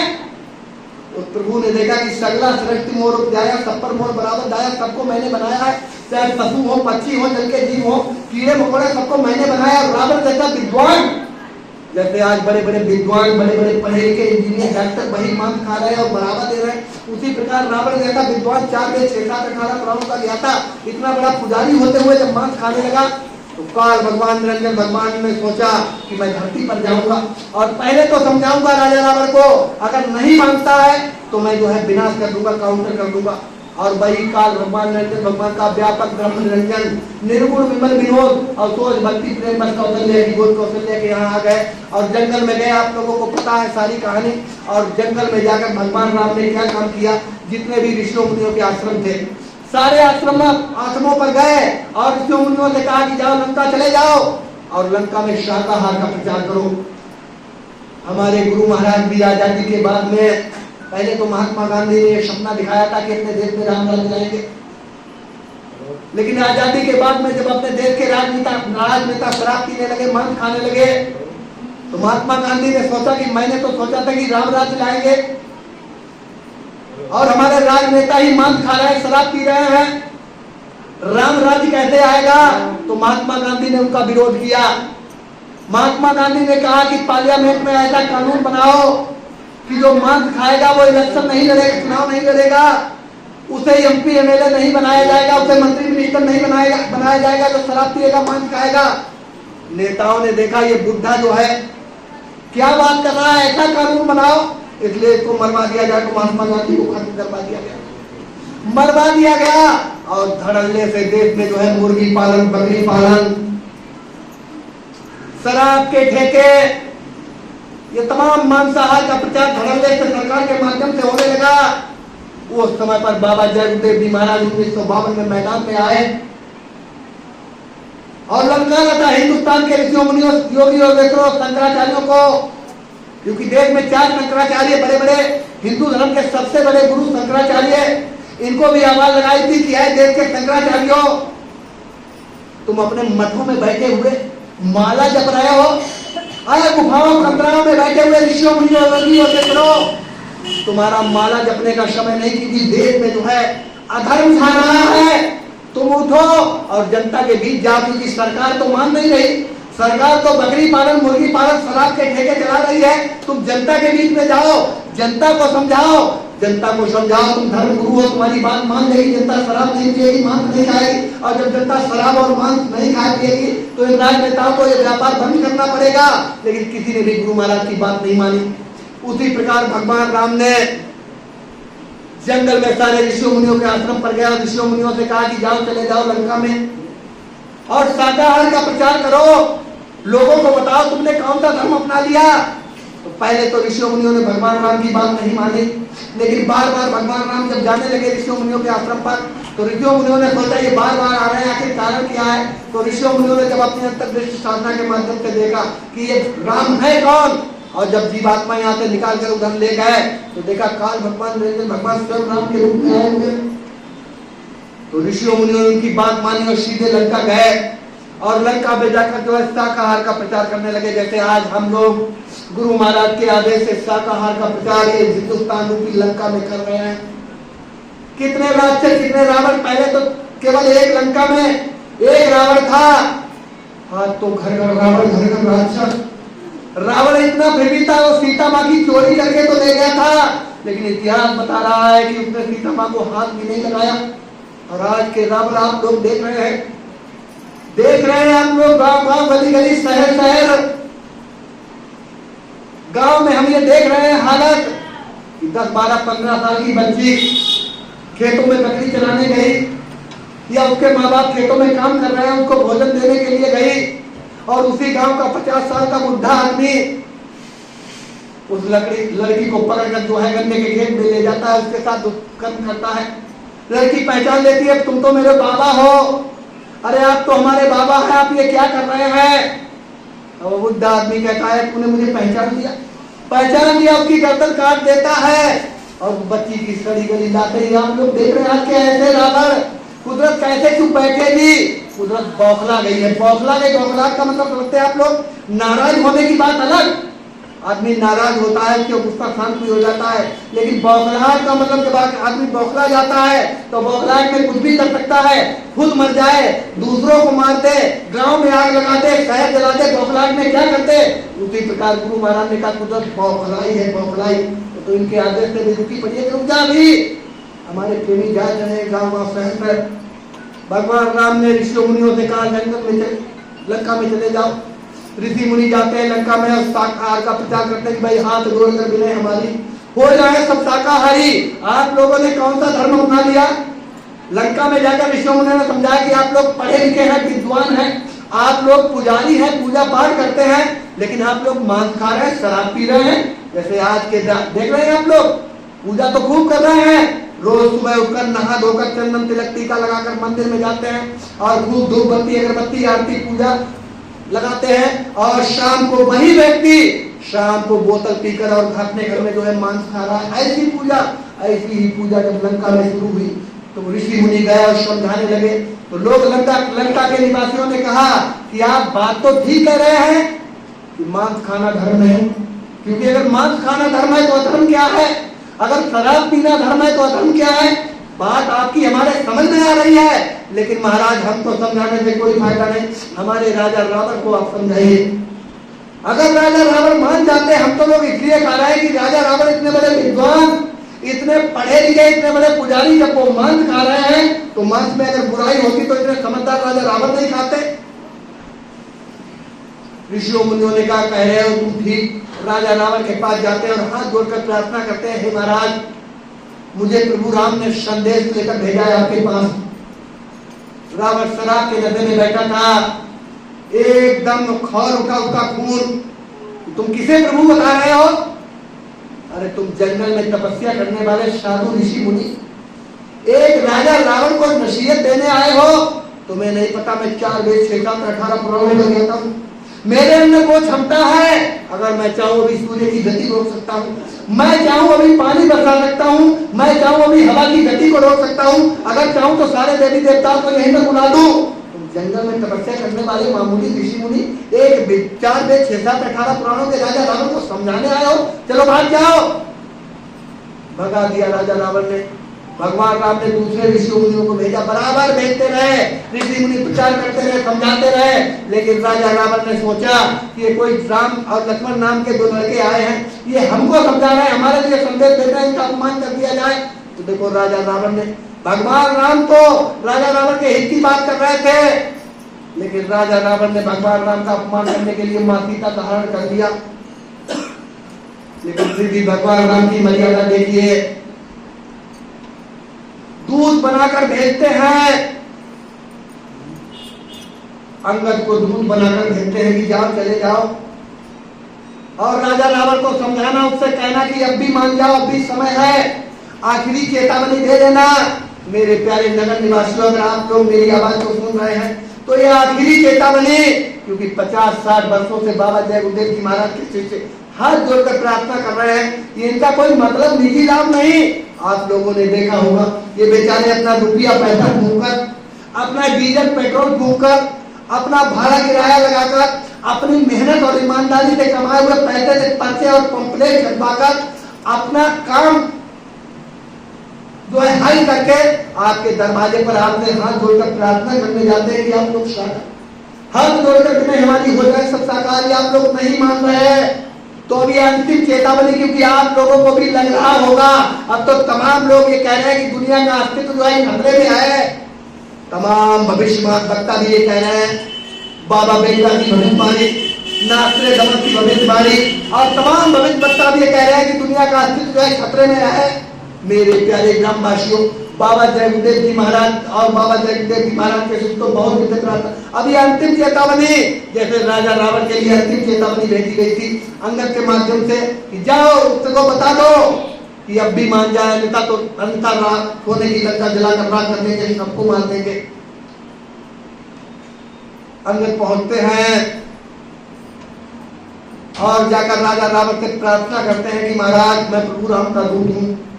राजा रावण ने देखा अंगद को, एकदम कहने लगा अरे कौन प्रभु, क्योंकि शराब के नशे में बैठा था।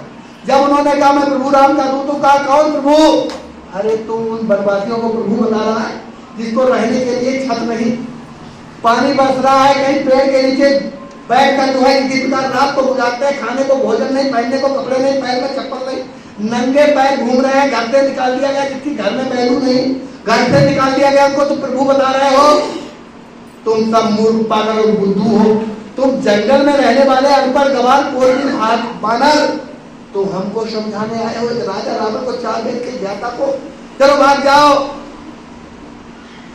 तो कहने लगे प्रभु मेरी प्रार्थना प्रभु दीजिए, प्रभु राम का संदेश है कि राजा रावण को बता देना कि अब भी समय है, आखिरी चेतावनी है। मेरी दो अपीलों पर आप ध्यान दें, मेरी दो प्रार्थनाएं। कहा मेरी पहली अपील, आप मां सीता को सम्मान से वापस कर दो, और दूसरी अपील शाकाहार अपनाकर मांस मछली अंडा शराब ना खाना पीने का संकल्प लेकर उनकी शरण में चले जाओ, उनसे माफी मांग लो। अब भी समय है, तुम्हारी रक्षा हो जाएगी, अन्यथा सोने की लंका जलकर राख हो जाएगी, तुम सब मारे जाओगे। रावण ने ये सुना, अरे ये बानर हमको धमकी दे रहा है हमारे घर पे आके, तो पकड़ लो इसको, अपने योद्धाओं को आदेश दिया इसको पकड़ लो, मार डालो। राजा रावण के बड़े बड़े योद्धा बलशाली खड़े होते हैं। अंगद ने वही राजा की कचहरी में अपना पैर जमा दिया। राजा रावण ने कहने लगे तुम मुझे मारना चाहते हो, तुम्हारे ये बड़े बड़े बलशाली योद्धा इनसे कहो कि मेरे अगर इनमें दम है तो मेरे पैर को हिला दे। बड़े बड़े योद्धा दूसरे कोई पैर भी नहीं हिला पाए, तब भी राजा रावण नहीं समझ पाया कि किसकी शक्ति काम कर रही है, ये आखिर शक्ति किसकी है। क्योंकि लोग कहते हैं विनाश काले विपरीत बुद्धि, जब गिरा दशा मनुष्य पर यहाँ में पहले बड़े बुद्धि में था। राजा रावण की बुद्धि खराब हो गई थी। अंगद तो चले आए, कह दिया प्रभु ने मेरी बात नहीं मानी। जब नहीं मानी तो प्रभु ने कहा, प्रभु राम ने कहा कि अब तो कोई चारा रहा नहीं, मैंने बहुत समझाया बुझाया, लेकिन जब नहीं मान रहा है तो देहात में एक कहावत है कि जो ना माने बात से वो मानेगा लात से। लात का मतलब डंडा। अभी तो समझाया जा रहा है, बात से प्रार्थना की जा रही है, जब नहीं मानोगे तो कुदरत डंडा लिए खड़ी है, डंडा तैयार है कुदरत का, जो ना माने बात से वो मानेगा लात से। ये देहात में कहावत है। अभी तो बात से हाथ जोड़कर प्रार्थना की जा रही है कि हाथ जोड़कर बिना हमारी हो जाए सब साकार। नहीं मानोगे तो कुदरत है तैयार खड़ी, आगे तबाही बड़ी बड़ी। भगवान राम ने कहा कि अब रावण नहीं मानेगा, चलो। और कोल भील बानर, चंद कोल भील बानरों को लेकर, देखो रावण की बहुत बड़ी मलेटी लागू की संख्या में, और बड़े बड़े शस्त्र और औजार। रावण को इस बात का भ्रम था ये चंद दो भाई और चंद कोल भील बानर हमारा क्या ख्याल लेंगे, लेकिन वो भी काम इंसान का नहीं था। जैसे ये काम नहीं है इंसान का, ये काम है प्रभु का, वो भी काम प्रभु का था। भगवान राम से कोल भील बानर कहने लगे कि प्रभु उसकी इतनी बड़ी मनेत्री है, इतने बड़े बड़े योद्धा है, उसके सामने हम लोग कैसे टिकेंगे।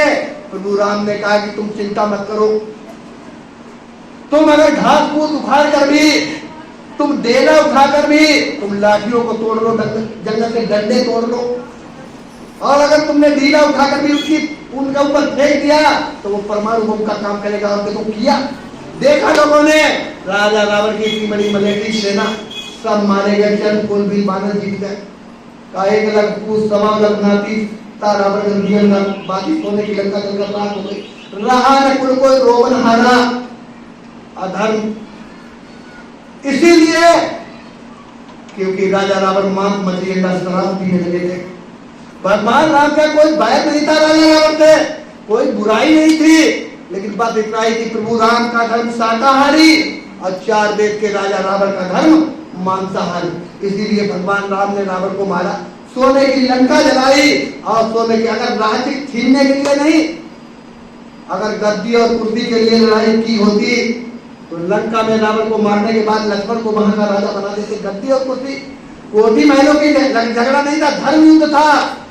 अधर्म का विनाश किया, धर्म की स्थापना की। और भगवान राम कह के चले गए कि जब जब हो धर्म की हानि 12 असुर धर्मानी तब तब धरिपुर मनुष्य शरीरा का, जब जब ऐसी व्यवस्था आएगी, ऐसा समय आएगा कि लोग मांस मछली अंडा शराब खाने पीने लगेंगे, भाई भाई को मारने लगेगा, बहन भाई बहन की पहचान नहीं रहेगी, आदमी को शराब के नशे में माँ बहन बेटियों की परख पहचान खत्म हो जाएगी, दूर छटपट फरेब में आदमी जो है लुप्त हो जाएगा।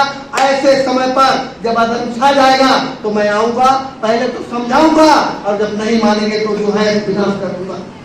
काफी समय तक जो है समय ठीक ठाक चलता रहा, लेकिन त्रेता जाने के बाद द्वापर के समय में फिर एक बार धर्म की हानि हुई। देखो मेरे प्यारे नगर निवासियों, अगर आप तो मेरी आवाज सुन रहे हो तो मैं प्रमाण के रूप में इसीलिए लाइन को तो किसी तरफ भी ले जा सकता हूँ, लेकिन इस समय पर समय का संदेश, क्योंकि कुदरत का कहर होने जा रहा है, कुदरत कहर बरसाने जा रही है, कुदरत बौखलाई हुई है, तैयार खड़ी है। आप लोगों को मैं प्रमाण देके इसीलिए इसी तरफ लाएंगे, क्योंकि ये समय का संदेश है। समय का संदेश इस समय पर काम आता।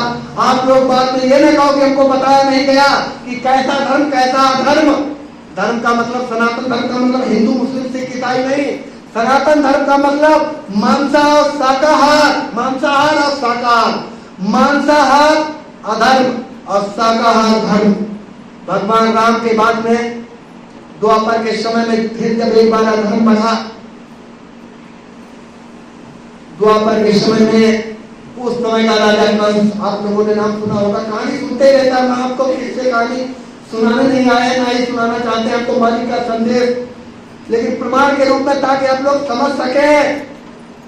जब राजा कंस का समय, राजा कंस के पिता उग्रसेन सिंहासन पर बैठे थे, बहुत अच्छा शासन चलता था मथुरा का, लेकिन राजा कंस को जो है शराब पीने और मांस खाने की आदत लग गई।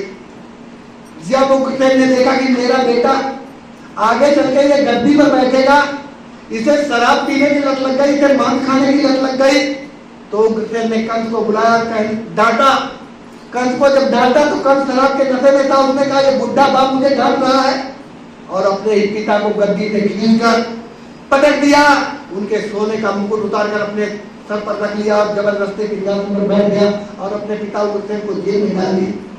जब काल भगवान भगवान वही तो त्रेता के समय में राम बनकर आए थे, व्यापक ब्रह्म निरंजन निर्गुण विगत विनोद सुअर भक्ति प्रेम कौशल्य की बोध, जो राजकुमार बनकर आए थे, उन्होंने जब देखा कि एक बार फिर धर्म की हानि, क्योंकि बच्चे के माध्यम से बाप का अपमान, शराब के नशे में, मान के नशे में अगर राजा का अपमान ऐसे होने लगेगा तो धरती पर पाप छा जाएगा।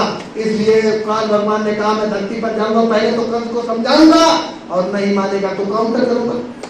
और देखो किरण के रूप में आ गए और बार बार ग्वाल वालों के माध्यम से कंस के पास सूचना भेज रहे हैं कि हे महाराज कंस, एक पिता के पुत्र के ऊपर इतने उपकार होते हैं कि पुत्र जो है सारा जीवन पिता की सेवा में उद्धार में, और तुमने अपने पिता का इतना बड़ा अपमान कर दिया, तुमने उनको पकड़कर शराब के नशे में जेल में डाल दिया, अपने पिता का अपमान कर दिया।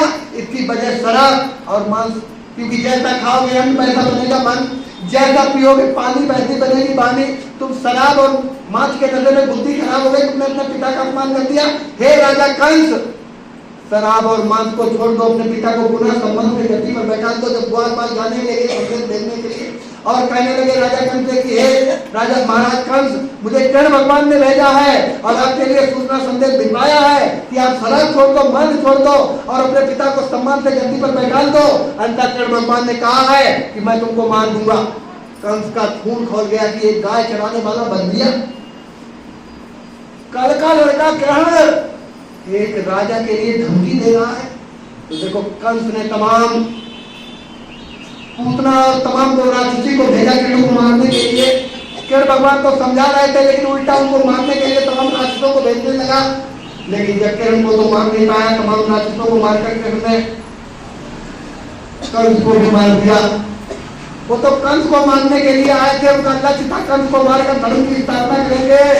लेकिन तब तक क्या देख रहे हैं कि हस्तिनापुर एक बहुत बड़ा राज्य, वहां का राजा दुर्योधन जो शराब का आदि हो गया, क्योंकि कंस के साथ में ही बैठने वाला, कंस भी युद्धवंशी राजा और दुर्योधन भी युद्धवंशी राजा, ये वंश के राजा थे, इसलिए एक दूसरे के रिश्तेदार थे, एक दूसरे से मिलते थे, जब बैठ कर मिलते थे उनकी पार्टी होती थी और पार्टी में मांस और मदिरा चलता था।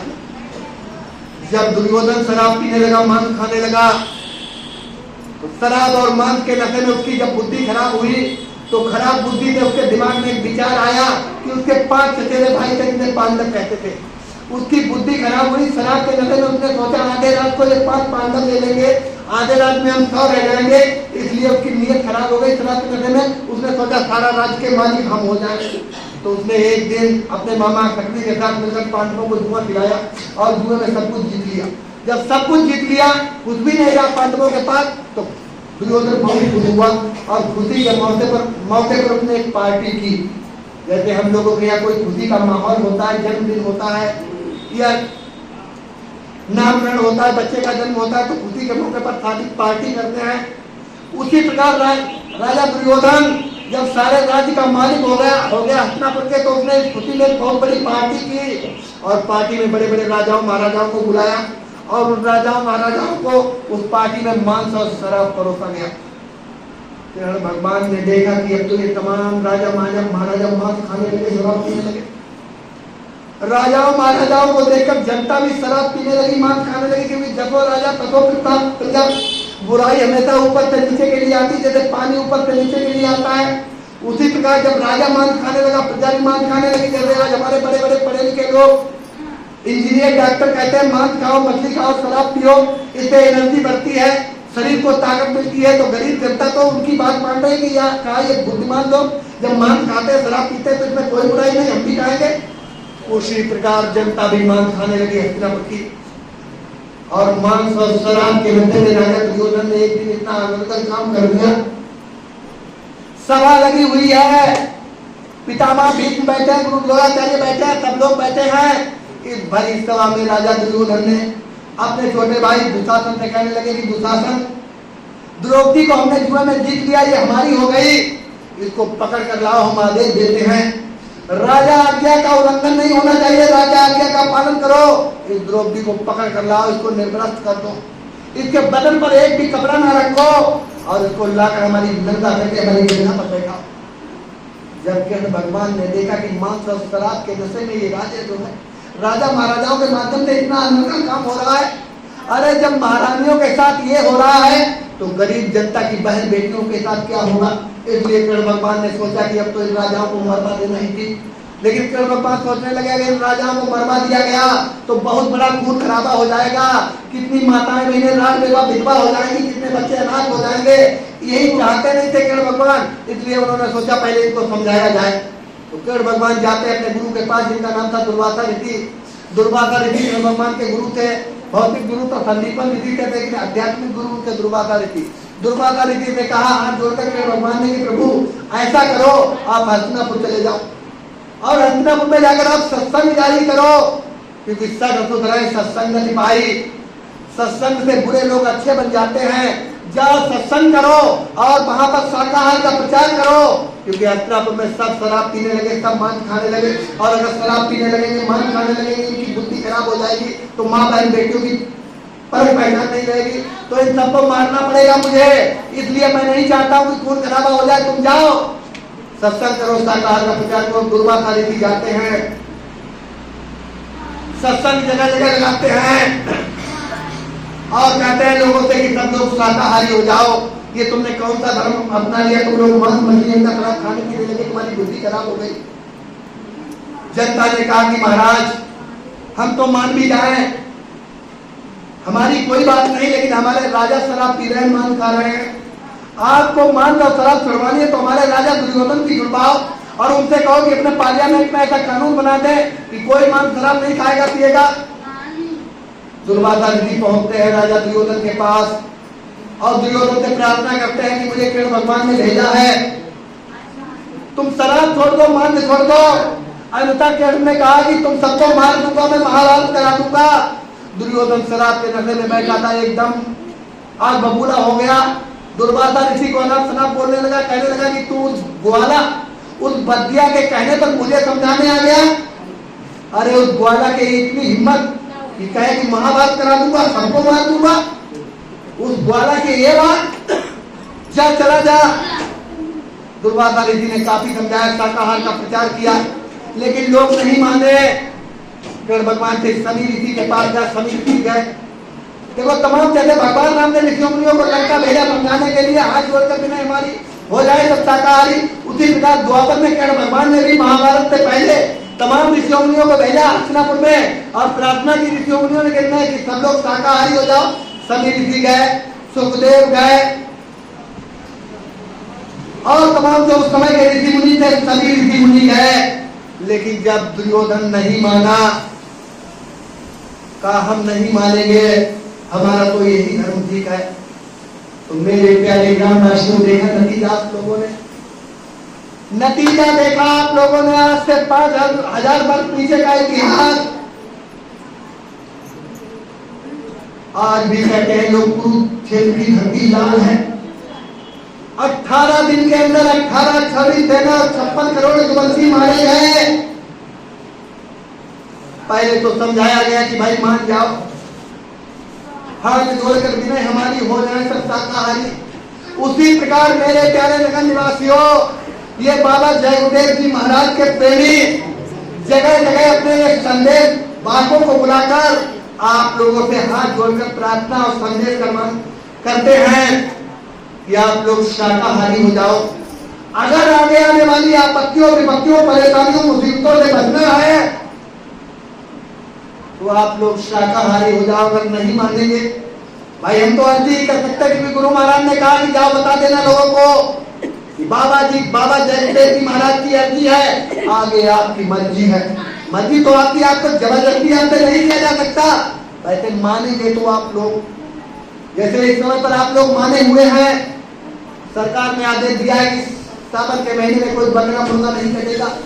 इस समय पर आप लोगों ने अपनी जुबान पर जरा ताला लगा रखा है। ऐसे ताला तो नहीं लगा, मार तो लेते हैं आप लोग दुख के, कहीं ना कहीं कहीं जिसको आदत लगी हुई है। फिलहाल उस हिसाब से नहीं, आगे समय आ रहा है मेरे प्यारे नगर निवासियों, आप लोगों को मानना पड़ेगा। हमारे गुरु महाराज की बाणी है कि कुछ तो बदले, हंसी खुशी कुछ होकर तंग बदल जाएंगे। ऐसी स्थिति परिस्थिति आप लोगों के सामने बनाकर खड़ी कर दी जाएगी कि आप लोगों को ये सब कुछ छोड़ना है। जैसे कोरोना आया था, देखा आप लोगों ने, कोरोना के काल में, कोरोना के समय लोगों ने बकरा मुर्गा खाना बंद कर दिया, शराब पीना बंद कर दिया। ऐसी स्थिति परिस्थिति आ गई आप लोगों के सामने कि शराब के ठेके बंद हो गए, बूचड़ खाने बंद हो गए। ऐसी कौन सी स्थिति, क्योंकि कुदरत का खेल, ये काम नहीं ईशान का, ये काम है गुरु की लीला हिंदुस्तान की भूमि पर होने जा रही है। मानना तो पड़ेगा आप लोगों को, इसलिए अभी समय है। हम लोग हाथ जोड़कर इस समय पर बस एक ही लक्ष्य, एक ही उद्देश्य, एक ही टॉपिक पर चर्चा, एक ही संदेश, क्योंकि हमारे गुरु महाराज ने कहा कि तुम मेरा संदेश गाँव गली गली पहुंचा देना। गुरु महाराज ने कहा था, जब मैं शत्रु नाम का पार उठाऊंगा मैं तो उस समय पर मिलूंगा नहीं। तुम मेरी आवाज को गाँव गली गली पहुंचाना। जैसे गांधी और सुभाष अपनी आवाज को पहुंचाने के लिए गाँव गली गली नहीं गए थे, उनकी आवाज को पहुंचाने वाले उनके प्रेमी रहे थे और देशाजाद हुआ। उसी प्रकार गुरु महाराज ने कहा, तुम मेरी आवाज जो है गाँव गली गली पहुंचाना। तुम प्रार्थना लोगों से कर देना कि हाथ जोड़कर विनय हमारी हो जाए सब शाकाहारी। मान जाओ तो अच्छी बात, नहीं मानोगे तो वो तो दूसरा विकल्प आ रहा। दूसरा विकल्प आ रहा, गुरु महाराज ने कहा कि राग बनेंगे महानगर तक आइटम से, बड़े बड़े महानगर, इन महानगरों के लिए बहुत बड़ा खतरा आपका लखनऊ है। ये भी एक महानगर, और इन महानगरों के लिए 3 बड़े खतरे बताए गुरु महाराज ने। पहला खतरा जलवायु का। जलवायु का मतलब जानते हैं आप लोग, जैसे यहाँ इस लखनऊ की आबादी लगभग में मेरी समझ से 10-5 लाख तो होगी। जिस शहर में 10-5 लाख लोग रोज टट्टी करते हो, लोग पेशाब करते हो, और वो 10-5 लाख लोगों की टट्टी और पेशाब रोज जमीन में अंदर पानी में जा रही है, और वो पानी जो है दूषित होता चला जा रहा है। उसी पानी को फिल्टर करके आप लोग पी रहे हैं। जल प्रदूषण और वायु प्रदूषण, आपके यहाँ कितनी कंपनियां और फैक्ट्रियां लगी हुई हैं। इन कंपनियों और फैक्ट्रियों का धुआं जो ऊपर मर्रा रहा है, उसका प्रदूषण, तो इससे उस जल और वायु हवा से ऐसी ऐसी बीमारियां आपके अंदर प्रवेश हो जाएंगी, क्योंकि घनी आबादी में रहते हो। अगर आप लोगों ने शाकाहार नहीं अपनाया तो इस जलवायु प्रदूषण का इतना बड़ा असर पड़ेगा कि आपके शरीर में ऐसी बीमारियां प्रवेश कर जाएंगी। जब आदमी बीमार पड़ेगा, डॉक्टर के पास लेकर जाओगे, डॉक्टर पता नहीं कर पाएगा, जांच नहीं कर पाएगा कि कौन सी बीमारी, तब तक आदमी खत्म हो जाए। ये मैं आपका बुरा नहीं कर रहा हूं, आप लोग बुरा मत माने, ये समय आपको बताएगा ये समय कहाँ आ रहा है। 1 रुपए में बिकने वाली दवा गुरु महाराज ने कहा 100 रुपए में बिकेगी। दवा बनाने वाली फैक्ट्रियां और कंपनियां जवाब दे जाएंगी और लोग जो है मरने लगेंगे। पहला खतरा जलवायु का, दूसरा खतरा गुरु महाराज ने बताया भूकंप का। जैसे आपके यहाँ बड़ी बड़ी बिल्डिंगें, आपके शहर में बड़ी बड़ी बिल्डिंगें और बड़ी घनी आबादी में रहते हैं लोग, अगर कहीं भूकंप आ गया, और आने के लिए कोई बड़ी बात नहीं, कुदरत बहुत बनाई हुई है। हम आपके शहर लखनऊ की ही बात नहीं कर रहे हैं, बड़े बड़े शहर हैं हिंदुस्तान में। अगर कहीं भूकंप आ गया, जैसे गांव में रहने वाला कोई झोपड़ी बनाकर रह रहा, मकान बनाकर रह रहा, अगर धरती हिलने लगी तो वो तो चलो अपने खेत में मैदान में भाग कर कहीं जो है किसी प्रकार जान बचा सकता है, लेकिन यहाँ पर बड़ी बड़ी कोठियां, बड़ी बड़ी बिल्डिंगें, और जब भरभरा कर गिरेगी आप किधर भागे। 10-10 मंजिल 20-20 मंजिल की बिल्डिंगें हैं यहाँ पर। दूसरा खतरा भूकंप का, तीसरा खतरा परमाणु से, क्योंकि दुश्मन जो निशाना लगाए हुए हैं परमाणु का, वो कहीं गांव में तो परमाणु बम गिराएगा नहीं, इतना अरबों खरबों का परमाणु बम गांव में गिराने से उसको क्या फायदा मिलेगा। वो ऐसी जगह गिराएगा जहां पर 10 लाख लोग रहते हो, 20 लाख करोड़ों लोग रहते हो, जहां पर बड़े बड़े कंपनी फैक्ट्री कारखाने लगे हुए, ऐसे लोग, ऐसी जगह, तो बड़े बड़े खतरे का राख बनेंगे महान अनंतक एटम बम अंगारों से। नमूने के अनुसार गुरु महाराज ने एक बार ये कहा था कि जैसे अपने देश का सबसे सुपर सिटी मुंबई, जिसे बसाने में हमारे बुजुर्गों को लगभग 300 वर्ष लग गए, 300 वर्षों में बसाई हुई है मुंबई। अगर अमेरिका के 2 परमाणु बम मुंबई जैसे शहर पर डाल दिए गए तो घंटे 2 घंटे में पूरा मुंबई का चेहरा जो है लहूलुहान हो जाएगा। ऐसे परमाणु बम, इसके लिए गुरु महाराज ने कहा था कि राख बनेंगे महानगर तक एटम बम अंगारों से, पत्ता पत्ता झुलस जाएगा विश्व अंगारों से। मानव की क्या पेश चलेगी, अंबर तक बच जाएगा, इस धरती का सारा आंगन लाशों में बच जाएगा। महाशक्तियां दुनिया भर की मिट्टी में मिल जाएगी, क्रूर धर्मी मानव की तबाकर ठिकाने आएगी। ऐसा भीषण बम बोले का तांडव होने वाला है। जागो जागो दुनिया वालों, शत्रु आने वाला है। मेरे प्यारे नगर निवासियों, समय है, मौका है, अब भी आप लोगों का कुछ नहीं बिगड़ा। आप लोग मान जाइए, आप लोग समझ जाइए, समय और वक्त की पुकार। जो लोग समय से जान जाते हैं वो समझदार है, जो लोग समय से जान गए, जान गए, बदल गए, वही बुद्धिमान कहलाते हैं। और जो लोग आए घमंड में रहते हैं, कुछ नहीं होने वाला, तो वो तो समय और वक्त बताएगा। का शब्द अवज्ञा कर फलेगा जय नगर अनाथ कर जैसा। संत महात्माओं की आज्ञा का उल्लंघन करना राजा रावण और लंका के लोगों को भारी पड़ गया। तमाम संत महात्मा बात समझाने गए थे कि हाथ जोड़कर विनय हमारी हो जाए सकता था, नहीं माना, उनके आदेश बच्चों को ठुकरा दिया, उनकी प्रार्थना को ठुकरा दिया। तो देखो इतिहास बता रहा है कि रहा नकुल कोई रोवन हारा। संत महात्माओं के आदेश का उल्लंघन, आज्ञा का उल्लंघन, प्रार्थना का उल्लंघन हस्तिनापुर के लोगों ने कर दिया। वेद व्यास समझाने गए, सुखदेव समझाने गए, कवि समझाने गए, दुर्वासा समझाने गए, तमाम ऋषि मुनि समझाने के प्रार्थना करने के कि भाई हाथ जोड़कर विनय हमारी हो जाए, सब शाकाहारी, सब लोग शाकाहारी हो जाओ। जब नहीं माने तो देखो क्या बता रहा है इतिहास की 18 दिन के अंदर 18 जोड़ी देना 56 करोड़। उसी प्रकार मेरे प्यारे ग्राम नगर निवासियों, अभी समझाया जा रहा है, बताया जा रहा है, प्रार्थना की जा रही है कि आप लोग शाकाहारी हो जाओ। ये अपना देश भारत, जिसकी संस्कृति आगे बढ़ते जम्मू जी के भारत खंडे, ये ऋषियों मुनियों का देश, कब समझाया, किसने समझा दिया, किसने बता दिया कि आप लोग मांस मुर्गा खाओ? ये पशु पक्षी जड़ के जीव जिनको तुम मार कर पकड़ कर लाते हो और उनकी गर्दन काटकर उनके मांस मुर्दे लोथड़े को, सड़ी गली मांस को अपनी रसोई में, अपनी बर्तनों में पकाकर इस हरि के मंदिर में, प्रभु के मंदिर में डाल रहे हो पूरा कचरा, और शाम को मंदिर में आरती करते हो, तिलक लगाकर गंगा में स्नान करने जाते हो, भोले बाबा के पास जल चढ़ाने जाते हो कि हमको मोक्ष और मुक्ति मिल जाएगा। देहात में एक कहावत है, कहीं मुगरम चाहो कल्याणा, तो का आराम चूक दिया जाना। अरे तुम मांस मुर्दा इन पक्षियों का, जिनको उसने बनाया सब उसकी संतान।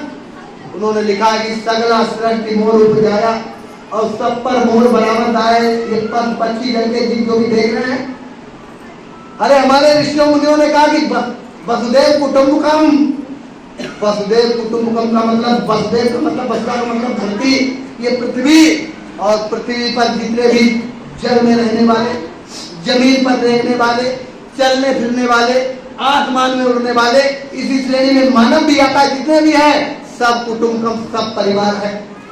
हम सब एक परमपिता परमात्मा की संतान। जिस प्रभु ने हमको आपको बनाया, उसी प्रभु ने ऊपर पक्षियों, जल के जीवों, कीड़ों को तबाही का मंजर होने जा रहा है। आप लोग नोट कर लो, लिख लो, इस तबाही के मंजर से आपका कुछ नहीं मिलेगा, आपकी रक्षा मदद हो जाएगी, क्योंकि इनका हाथ आपके ऊपर आ जाएगा। किसी के आदेश में, इनकी प्रार्थना पर आप शाकाहारी हो रहे हैं, और अगर इनकी प्रार्थना पर, इनके आदेश में आप लोग शाकाहारी हो रहे हैं, तो इनका हाथ आपके सर पर आ जाएगा, और जिनके सर पर इनका हाथ आ गया उसका जो है कुदरत ने प्रकृति कुछ नहीं बिगाड़ सकती।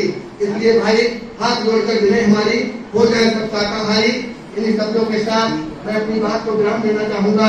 मुझसे बोलने में, कहने सुनने में कोई ऐसा शब्द निकल गया हो जिस शब्द के माध्यम से आप लोगों को ठेस पहुंची हो, या जो शब्द आप लोगों को पसंद न आया हो, तो अपना छोटा भाई, छोटा बच्चा समझ कर माफ कर देना। थोड़ा ही परम सौभाग्यशाली समझता हूँ अपने आप को। आप जैसे गुरु भाई, गुरु बहनों का दर्शन दीदार करने का सौभाग्य प्राप्त हुआ। गुरु महाराज ने कहा, बच्चा मेरी उपस्थिति में तुम संगत में मेरा रूप देख लेना। आप लोगों का दर्शन करके मुझको ये लग रहा है कि मुझे गुरु महाराज का दर्शन हो गया है। अपने आप को बड़ा ही परम सौभाग्यशाली समझता हूँ। भविष्य में फिर कभी मौका मिला तो आप लोगों के दर्शन के लिए जरूर आएंगे। बोलो जय गुरुदेव, जय गुरुदेव। जय गुरुदेव जी महाराज का कहना है शाकाहारी रहना है, शाकाहारी बने रहोगे, बीमारी से बचे रहोगे। मन करता कौन खरा, अंडा मछली मांस खाने से होगी भलाई, साग सब्जी दूध मलाई। ये